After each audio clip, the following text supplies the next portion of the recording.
নমস্কার, দেখছেন talk to Bangla. আমি অভিষেক রয়েছে আপনাদের সাথে। এই মুহূর্তে যে খবর নিয়ে উপস্থিত হয়েছি, আপনারা জানেন যে একদম সরাসরি কিন্তু এই মুহূর্তে সংসদে যখন বাদল অধিবেশন চলছে, ঠিক তখন কিন্তু একদম অন্য আরেকটা কেস চলছে সুপ্রিম কোর্টে। বিহারের যে এসআইআরটা, সেইটা সংক্রান্ত কেসটার কিন্তু শুনানি হয়ে গেল একদম 29শে জুলাই। এবং সেই 29শে জুলাই আমরা দেখতে পেয়েছিলাম, প্রথমে 28শে জুলাই ডেট ছিল, তারপর সেই 28শে জুলাই সুপ্রিম কোর্ট বলে যে সম্পূর্ণ শুনানিটা 29শে জুলাই আমরা আবার রাখছি।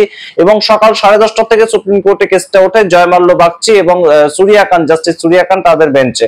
এবং সেই অনুযায়ী আমরা আজকে দেখতে পাই যে বিষয়টা নিয়ে আলোচনা হলো। একদম সুপ্রিম কোর্ট কিন্তু কড়া ভাষায় মন্তব্য করলো যে ইলেকশন কমিশন অফ ইন্ডিয়া যদি একদম সরাসরি আমরা দেখতে পাই যে বহু সংখ্যক মানুষকে বাদ দিয়ে দিয়েছে বিহারের ভোটার লিস্ট থেকে, তাহলে কিন্তু অবশ্যই আমরা তাতে হস্তক্ষেপ করতে বাধ্য হব।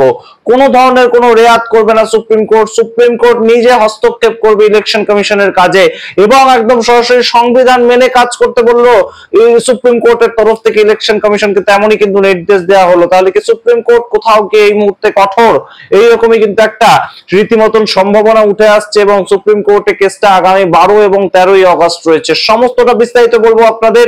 তার আগে অবশ্যই টক টু বাংলা ইউটিউব চ্যানেলটিকে সাবস্ক্রাইব করে দিন। এই মুহূর্তে অত্যন্ত তাৎপর্যপূর্ণ এই খবর, বিহারের এসআইআর, যেটার মাধ্যমে কিন্তু বিহারের যে সামনে বিধানসভা নির্বাচনটা আসছে, সেটা সামগ্রিক চিত্রটা বদলে যেতে পারে। দেখতে থাকুন শেষ অবধি এই ভিডিও। অবশ্যই সাবস্ক্রাইব করে দিন টক টু বাংলা। এই মুহূর্তে আপনারা জানেন যে একদম বিহারের যে এসআইআরটা, সেটাকে কিন্তু আইএনডিআই জোটের তরফ থেকে বারংবার সেটা বিরোধিতা করা হচ্ছে এবং তারা কিন্তু বলছেন যে ঘুর পথে ভারতীয় জনতা পার্টি কোথাও ইলেকশন কমিশনকে কাজে লাগিয়ে একদম নিজেদের যে ভোটার, সেই ভোটার গুলোকে শুধুমাত্র সংরক্ষিত করছে এবং অন্য পার্টির যে ভোটার, মূলত সংখ্যালঘু, পিছিয়ে পড়া, দলিত সম্প্রদায়, এই যে ভোটার গুলো, সেগুলোকে রীতিমতন ভোটার তালিকা থেকে বাদ দিতে চাইছে। এবং এই যে সামগ্রিক প্রক্রিয়াটা, সেইটার কিন্তু নাম একটা যে স্পেশাল ইন্টেনসিভ রিভিশন, একদম নতুন ভাবে ভোটার তালিকা তৈরি করার মাধ্যমে ইলেকশন কমিশন অফ ইন্ডিয়া এই খেলাটা খেলছে। এবং এই পরিপ্রেক্ষিতে আমরা দেখতে পেয়েছিলাম যে কপিল সিব্বল, অভিষেক মানু সিংভি, তারা কিন্তু সম্পূর্ণভাবে সুপ্রিম কোর্টে গিয়েছিলেন। প্রথম শুনানি ছিল 10ই জুলাই এবং 10ই জুলাই প্রথম শুনানি হয় কিন্তু সুধাংশু ধুলিয়া এবং জয়মাল্য বাগচির বেঞ্চে। তারপরে ডেট সেইখান থেকে কিন্তু আসে একদম 28শে জুলাই এবং প্রথম দিনে কিন্তু সুপ্রিম কোর্ট যেটা অ্যাডভাইস করেছিল যে আপনারা অবশ্যই এখনো পর্যন্ত আপনারা আধার কার্ডটাকে মান্যতা দিচ্ছেন না, কিন্তু Aadhaar card, ration card, voter card, এই তিনটে কার্ডকেই মান্যতা দিতে হবে, এরকম একটা অ্যাডভাইস করেছিল সুপ্রিম কোর্ট। এবং যেটার ফলে আমরা কিন্তু শুনতে পেয়েছিলাম যে একদম ইলেকশন কমিশন অফ ইন্ডিয়াকে সেটা মেনে চলতেই হবে। কিন্তু আমরা দেখলাম যে ইলেকশন কমিশন অফ ইন্ডিয়া একদম সরাসরি সেই ধরনের কিছু কথা শুনবে না, তেমন একটা ইন্টারভিউ কিন্তু আমরা পড়লাম দ্য ইন্ডিয়ান এক্সপ্রেস যে নিউজ পেপার, সেখানে।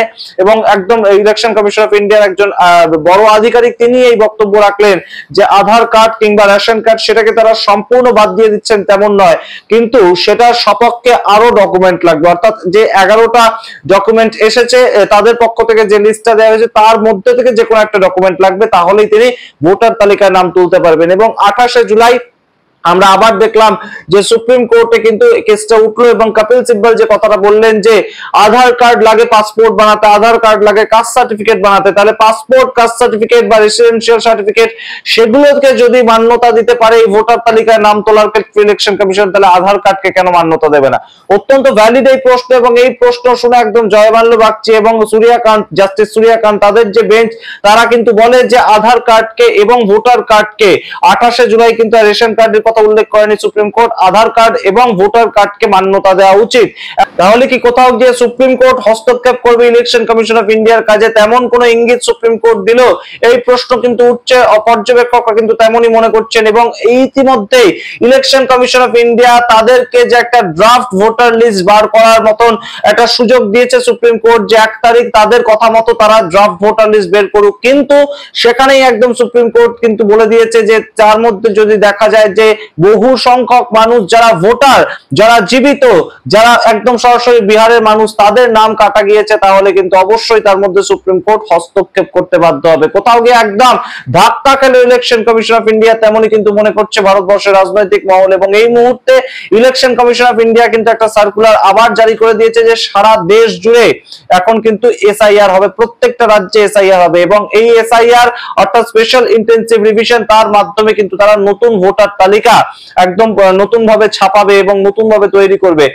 এবং সেটার পরিপ্রেক্ষিতে আইএনডিআই জোটের অন্যতম একজন মুখ মমতা বন্দ্যোপাধ্যায় তিনি কিন্তু সরাসরি বলে দিয়েছেন যে পশ্চিমবঙ্গটাই বিজেপির আসল টার্গেট, যেটার জন্য এই এসআইআরটা সম্পূর্ণভাবে তারা আনলো এবং সরাসরি তাদের যে টার্গেটেড অডিয়েন্স, তাদের যে টার্গেটেড ভোট, তাদেরকেই শুধুমাত্র একদম সরাসরি বিজেপি এই ভোটার তালিকায় রাখবে এবং সংখ্যালঘু পিছিয়ে পড়া দলিত সম্প্রদায়ের মানুষ যারা সাধারণত বিজেপিকে ভোট দেয় না, যারা বিজেপি মুখী ভোট নয়, সম্প্রদায় হিসেবে তারা বিজেপিকে ভোট দেয় না, সেরকমই একটা স্ট্যাটিস্টিক্স উঠে আসে, তাদেরকে কিন্তু সম্পূর্ণ ভোটার তালিকা থেকে বাদ দিয়ে দিতে চাইছে ইলেকশন কমিশন অফ ইন্ডিয়া এবং তাদেরকে দিয়ে এই কাজটা করাচ্ছে কিন্তু ভারতীয় জনতা পার্টি। তেমন একটা অভিযোগ কিন্তু মমতা বন্দ্যোপাধ্যায় থেকে শুরু করে লালু প্রসাদ যাদবের যে পার্টি আরজেডি এবং সেই দলের বর্তমান নেতা তেজস্বী যাদব প্রত্যেকেই তুলছেন। সুতরাং এই মুহূর্তে কোথাও গিয়ে বিহারের যে এসআইআরটা সেটা যে পরিস্থিতিতে দাঁড়িয়ে আছে সেটাকে নিয়ে সামগ্রিকভাবে একটা বিস্তারিত একটা কিন্তু শুনানি হবে। ঠিক যেমন ওয়াকফ অ্যামেন্ডমেন্ট বিল সংক্রান্ত শুনানি আমরা দেখেছিলাম দিনের পর দিন হচ্ছে, 20 মে, 21 মে, 22 মে লাগাতার সুপ্রিম কোর্টে শুনানি হয়েছিল এবং সলিসিটর জেনারেল থেকে শুরু করে একদম আমরা দেখেছিলাম কপিল সিব্বল, অভিষেক মানু সিংভেরা কিন্তু রীতিমতন তাদের বক্তব্য পেশ করেছিলেন এবং সেই মামলা এখন সুরক্ষিত রয়েছে এবং এই মুহূর্তে বিহারের এসআইআর সংক্রান্ত সামগ্রিক শুনানির যে ডেট সেটা কিন্তু 12ই আগস্ট এবং 13ই আগস্ট পড়েছে।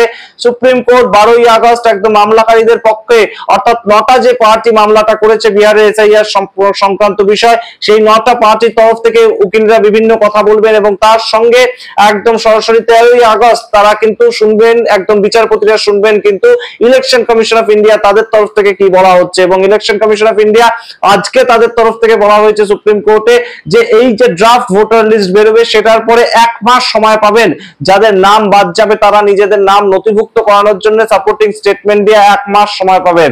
তার মধ্যে তারা করে ফেলতেই পারেন, এতে তো সমস্যার কিছু নেই। কিন্তু সরাসরি কিন্তু আমরা দেখতে পেয়েছি যে একদম বিচারপতি জয়মাল্য বাগচি তিনি বলেন যে সামগ্রিক পরিপ্রেক্ষিতে সামগ্রিক ড্রাফট ভোটার লিস্ট বেরোনোর পর আমরা যদি দেখতে পাই যে বহু মানুষের নাম কাটা গিয়েছে, এখনো পর্যন্ত যেমন জানা যাচ্ছে যে 65 লক্ষ মানুষের নাম কাটা যাচ্ছে এই ভোটার তালিকা থেকে প্রাথমিকভাবে, এর পরবর্তীতে আরো কত মানুষের নাম কাটা যাবে আমরা জানি না, কিন্তু এই প্রাথমিক 1 মাসের প্রক্রিয়ায় 65 লক্ষ মানুষের নাম কাটা যাচ্ছে। তার মধ্যে যদি দেখা যায় যে বহু সংখ্যক জীবিত মানুষের নাম কাটা গেছে, যারা একদম ভ্যালিড ভোটার, বিহারের ভোটার, শুধুমাত্র ডকুমেন্টস দেখাতে পারেননি বলে তাদের নাম কাটা গেছে, তাহলে সুপ্রিম কোর্ট ব্যবস্থা নেবে।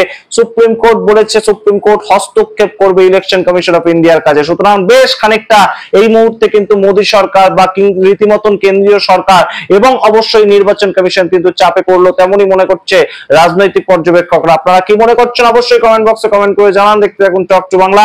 বিহারের ভোটের আগে অত্যন্ত গুরুত্বপূর্ণ জায়গায় দাঁড়িয়ে আছে এই বিহারের যে এসআইআর এবং ইলেকশন কমিশনের সামগ্রিক ভোটার তালিকা তৈরি হওয়ার প্রেক্ষাপটটা, তার কারণ তার উপরে অনেকাংশে কিন্তু নির্ভর করছে একদম কাটে কাটাক্কার হবে নাকি হেসে খেলে একদম ভারতীয় জনতা পার্টি সমর্থিত এনডিএ জোট আবারও সরকার তৈরি করবে। তার কারণ পেছন দরজা দিয়ে বহু নতুন ভোটার ঢোকানোর চেষ্টা এবং একদম সামনের দরজা দিয়ে ভ্যালিড ভোটারকে বাদ দেওয়ার চেষ্টা, সেটাই কিন্তু অভিযোগ করছেন বিরোধীরা। তেমন কি ঘটনাটা ঘটবে আমরা দেখব, সমস্তটাই সময় উত্তর দেবে। অবশ্যই সেই সমস্ত খবরের খোঁজে আমরা থাকবো, সেই সমস্ত উত্তরের খোঁজে আমরা থাকবো, আপনাদের জানাতে থাকবো সমস্ত খবর। দেখতে থাকুন টক টু বাংলা, সাবস্ক্রাইব করে দিন চ্যানেলটিকে। ধন্যবাদ।